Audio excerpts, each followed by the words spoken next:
plus de 7 000 abandons pour uniquement la province d'Ongozi. Kayanza compte plus de 5 000 et Makamba plus de 4 000. Ces chiffres ne comptent que pour le premier trimestre de l'année scolaire 2022-2023 seulement. Les enfants abandonnent l'école sous plusieurs motifs. Selon la Fédération nationale des associations engagées dans le domaine de l'enfance au Burundi, ce phénomène est lié à la pauvreté dans les familles qui poussent les enfants à quitter l'école pour aller faire des travaux champêtres dans les pays voisins ou dans des centres urbains. Jean Bosco Ndahiragije représente la FENADEB dans les provinces du nord du Burundi. Nous devons ses propos à la radio anglaise BBC.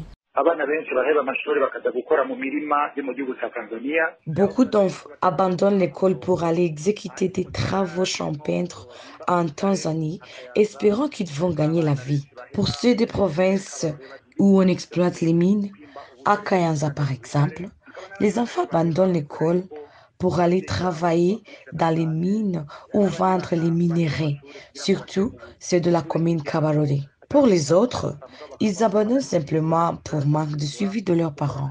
Pour d'autres, ils sont attirés par la vie en ville de Bujumbura, soit ils travaillent comme domestiques, soit transporteurs de taxis-motards ou tout autre travail, mais qui ne génère pas assez.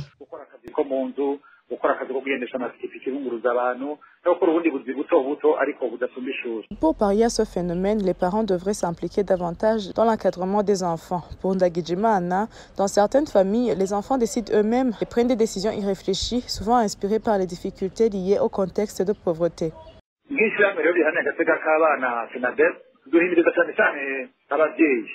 En tant qu'une association qui s'occupe des enfants, nous conseillons aux parents de suivre vigoureusement l'éducation de leurs enfants.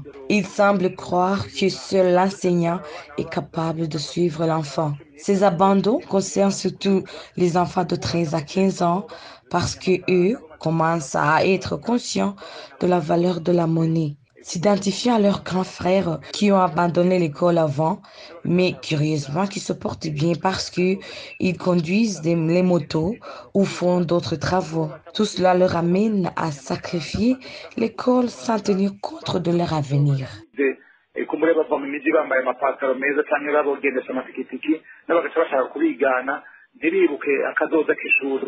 L'occupation de ces enfants qui abandonnent l'école diffère cependant d'une province à une autre. Pour des provinces frontalières avec les pays voisins comme la Tanzanie, ils y vont pour exécuter des petits travaux qui leur génèrent des petits moyens de subsistance. Pour d'autres des provinces où on exploite les minéraux, ces enfants préfèrent s'y rendre pour un gagne-pain, tandis que d'autres se rendent dans les centres urbains pour faire des travaux domestiques. En 2021, la province de Ruyigi était classée la première avec un taux d'abandon de plus de 11%. Sur un effectif total de près de 130 000 inscrits, près de 15 000 ont abandonné l'école. La province de Bujumbura était la première à enregistrer moins d'abandon avec un taux de 3,7%.